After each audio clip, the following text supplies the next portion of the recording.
Thank you. And now for 2 minutes, Madame De Lange. Ja, dank u wel, mevrouw de voorzitter. En natuurlijk zijn die 2 minuten lang niet genoeg om in te gaan op alle uitdagingen waar het coronavirus ons voor stelt. En Manfred Weber heeft al aangegeven hoe wij de aanpak zien als EVP.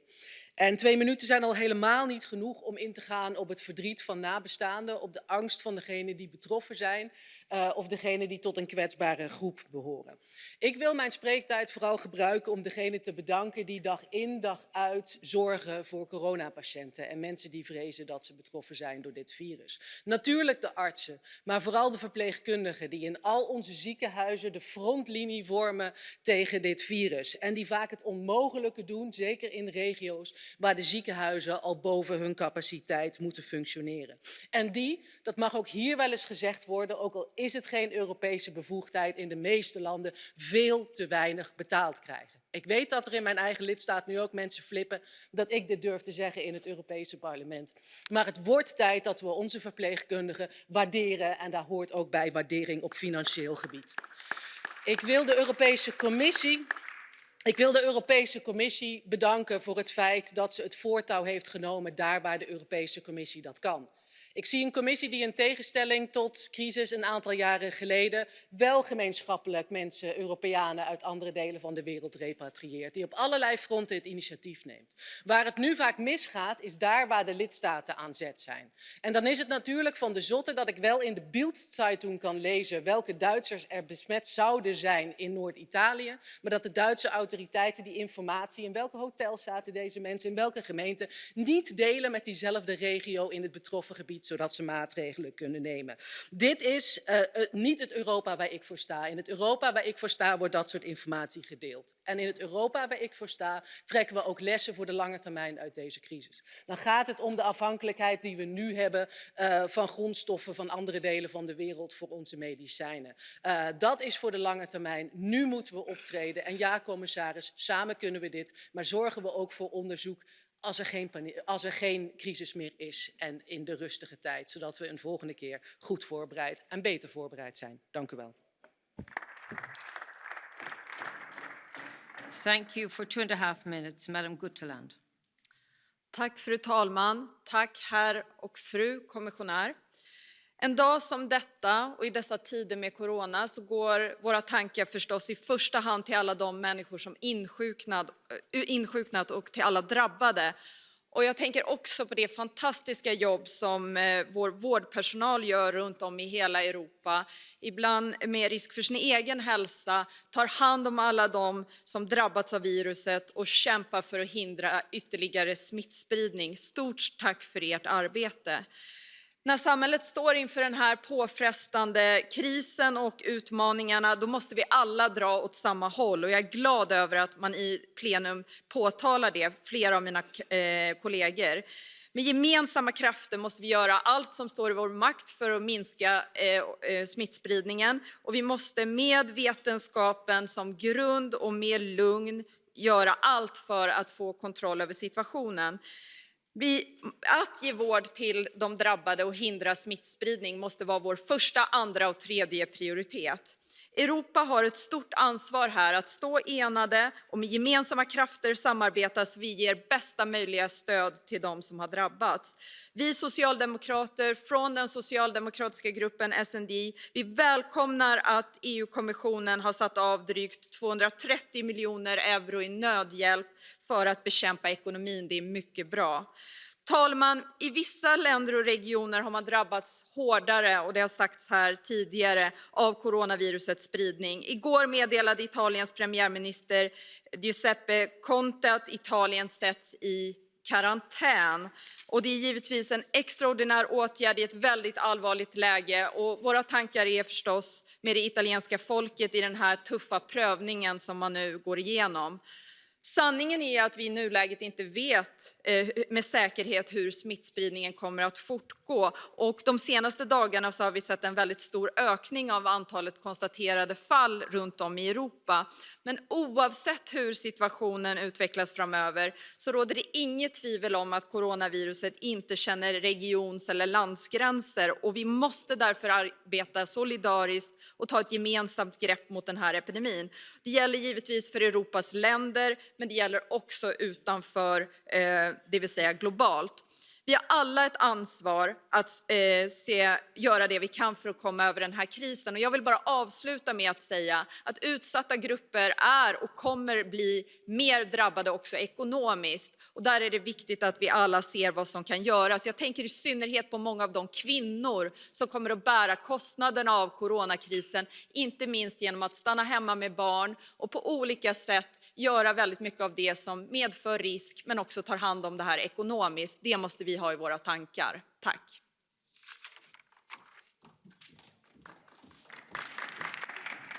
Thank you. For 1.5 minutes, Mr. Pishlaru. Thank you, Madam Chair. Dear colleagues, I would start by asking you all, let's believe in Europe. Together we will act stronger and more effectively for the European citizens. This is our pledge, this is our mission, this is our purpose. We need an ambitious and coordinated response. That's clear for everyone, to limit the outbreak, especially in terms of economic and social impact. All member states should act together, focusing on citizens' well-being. As part of Renew Europe, I would highlight the implementation of 3 actions to alleviate economic shocks. First, the member states should use fiscal flexibility to ease the fiscal pressure on firms and self-employed workers affected by the crisis and postpone the deadlines for VAT payments and social security contribution. This would be the first oxygen giving to them. Second, we will and we should call for the European Investment Bank to become an essential partner that can make a liquidity emergency available for SMEs to retail banks. Thirdly, I sincerely hope that right now it's clear for everyone, in the light of the current crisis, the necessity for the EU to have a facility that would support the creation of employment schemes to help regions particularly hard hit by the crisis, to allow for the reduction of work hours, preserving jobs and avoiding business disruptions, similar to the Kurzarbeit scheme in Germany, and this is very important. Dear colleagues, time is upon us. Let's act together for the European citizens. Let's not leave anyone behind, especially because vulnerable people are the first hit in the crisis. Thank you very much. Thank you. And may I also say thank you for trying to stick within your time. We have over 20 catch the eye requests, so I would ask you please to cooperate with the timings. And now for 2 minutes, Mr. Rouget. Merci, Madame la Présidente. Madame la Présidente, chers collègues, bien évidemment, je voudrais avant tout adresser un message de compassion à toutes les victimes du virus qui perturbe la vie de tout un chacun. Et cela dit, Monsieur Bruno Le Maire, ministre de l'économie et des finances de la France, déclarait hier « Il y aura un avant et un après cette épidémie sur l'organisation de cette économie mondiale. Nous voyons bien combien il est important de réfléchir à une meilleure organisation des chaînes de valeur et à une relocalisation de certains nombres d'activités. » Ces propos de notre ministre donnent corps au discours que Marine Le Pen tient sur le localisme depuis des semaines et des mois. Mais au-delà de cet aveu de Monsieur le maire, l'épidémie de coronavirus est pour l'Union européenne un révélateur de la primauté de l'Europe des nations. Quand la santé de la population est en danger, vers qui les peuples se tournent-ils? Vers les nations.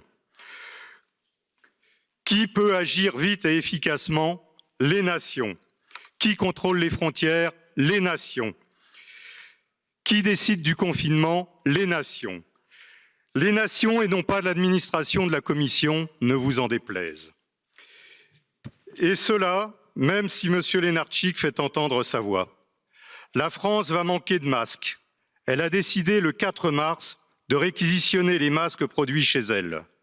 Le 6 mars, M. Lenarčič a critiqué cette initiative du président de la République française. Même si c'est légal, il y a un risque d'affaiblir notre approche collective et notre capacité collective de faire face à la crise, a-t-il dit. En Italie, en Allemagne, En France et dans l'ensemble de l'Europe, les peuples sont inquiets. Alors, laissez les nations coopérer entre elles et laissez-les être efficaces chez elles. Je vous remercie. For 2 minutes, Madame de Sutter.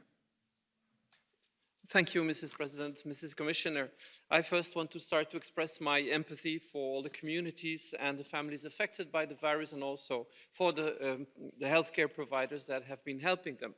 Indeed, we should not panic. This virus may not be that deadly that we think, or as other viruses, but it will have indirect effects on health systems if we do not take the measures that are needed. And that is something that I want to explain in my intervention today.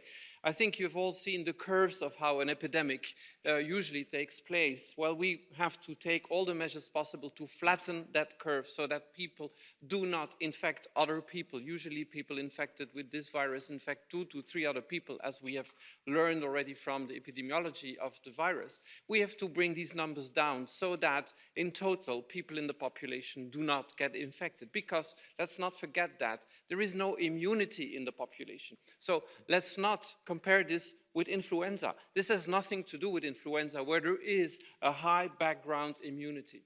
So this is a really different virus. And the real danger is that the health systems, the healthcare systems, are being overloaded. I think we've all read the newspapers. Today, we've seen what happens in the northern part of Italy. You know, hospitals where people do not get beds, where intensive care beds are lacking because they can't put the patients where they need to be. And this is because, indeed, we really have to do everything possible to contain that virus. I want to reinforce the call of the Commissioner that maybe we have to step up our measures to make sure that this virus is contained. I'm not going to talk about the social and economic consequences. We all know these. But if we don't do what is necessary to contain the virus and to look at the health aspects, also the indirect effects of this epidemic, the social and economic consequences will be much worse than they will be otherwise. So this should be our first priority also in this House. Thank you. Thank you. For 1 minute, Mr. Vondra. Yeah, thank you very much. The coronavirus outbreak does not respect the borders in free-moving Europe. And what we now have seen in Italy, we can easily see in 2 to 3 weeks here in Brussels. So no doubts that EU can and must provide the added value to tackle this crisis in terms of conditional and coordinated response in the area of temporarily limiting the free movement of the people inside the EU as well as from the outside, or in the area of mobilizing the public and private financing and resources.